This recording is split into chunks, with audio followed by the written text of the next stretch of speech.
নমস্কাৰ মই ডক্টৰ মাধুৰ্য্য মোহন বৰা মোৰ ইউটিউব চেনেললৈ আপোনাক স্বাগতম জনাইছোঁ। মানৱ দেহৰ আপোনাৰ আটাইতকৈ প্ৰয়োজন হোৱা খনিজ লৱণবিধ হৈছে আপোনাৰ কেলচিয়াম। দেহৰ হাড় আৰু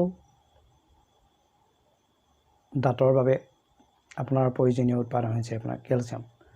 কেলচিয়ামৰ আপোনাৰ 99% ব্যৱহৃত হয় হাড় আৰু দাঁতৰ ক্ৰিয়াত। বাকী আপোনাৰ 1% হৃদযন্ত্ৰৰ মাংসপেশী আৰু বিভিন্ন জৈৱ ক্ৰিয়াত ব্যৱহৃত হয়।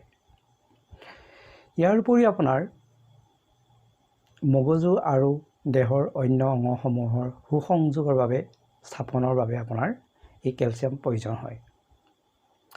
বিভিন্ন কাৰণত আপোনাৰ দেহত কেলচিয়াম অভাৱ হ'ব পাৰে। খাদ্যত আপোনাৰ কেলচিয়াম অভাৱ হ'ব পাৰে।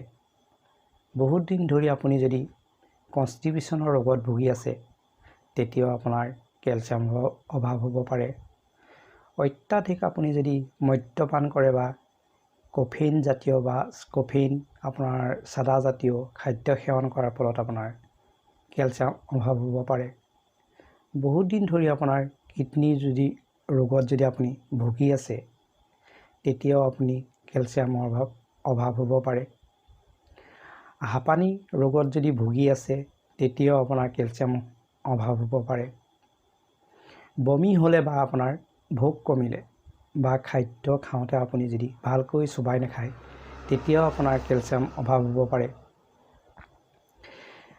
মেংগানিজ থকা যদি আপুনি ঔষধ সেৱন কৰে তেতিয়াও আপোনাৰ কেলচিয়াম অভাৱ হ'ব পাৰে।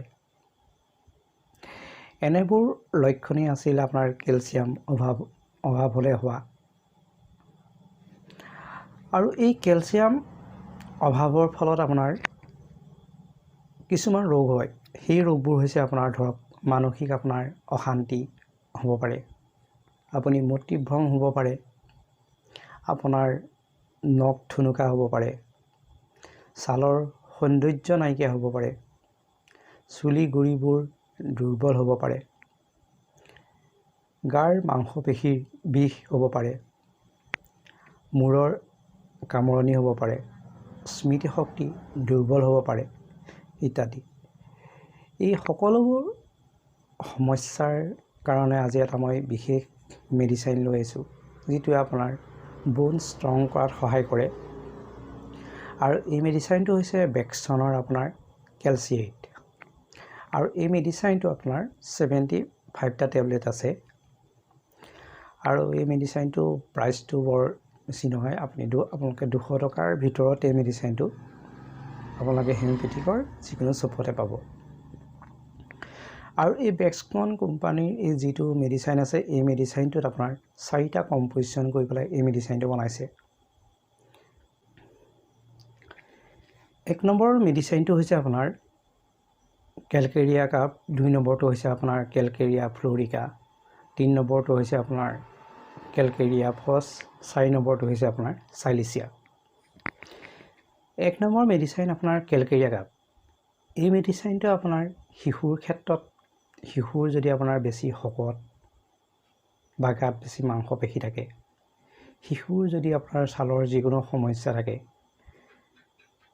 পেটৰ যদি যিকোনো ৰোগ থাকে, শিশুৰ যদি আপোনাৰ আয়ডিনৰ অভাৱত ভোগে, শিশুৰ মূৰত যদি আপোনাৰ বেছিকৈ ঘামে, ঘমাৰ ফলত গোটেই শৰীৰটো যদি শিশুৰ অনবৰতে ভিজি থাকে, ইয়াৰ উপৰিও শিশুৰ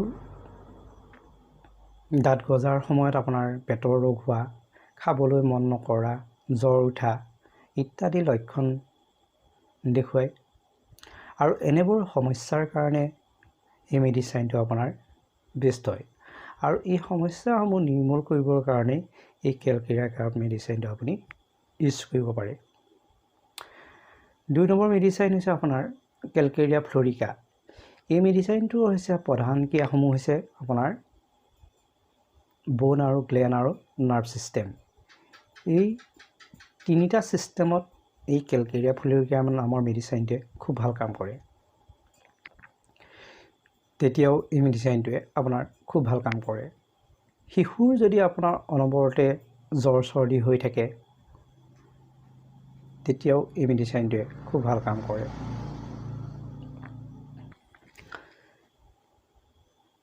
3 নম্বৰ মেডিচাইনটো হৈছে আপোনাৰ কেলকেৰিয়া ফজ। শিশুৰ যদি আপোনাৰ দাঁত গজা দেৰি হয় বা দাঁত গজাৰ আপোনাৰ বিলম্ব হয়, এনে ক্ষেত্ৰত এই কেলকেৰিয়া ফজ মেডিচাইনটো আপুনি ইউজ কৰিলে, শিশুটোক যদি ইউজ কৰে তেতিয়াহ'লে এই মেডিচাইনটোৱে খুব ভাল কাম কৰে। দাঁতৰ যিকোনো ৰোগৰ কাৰণে এই মেডিচাইনটোৱে বেষ্ট হয়।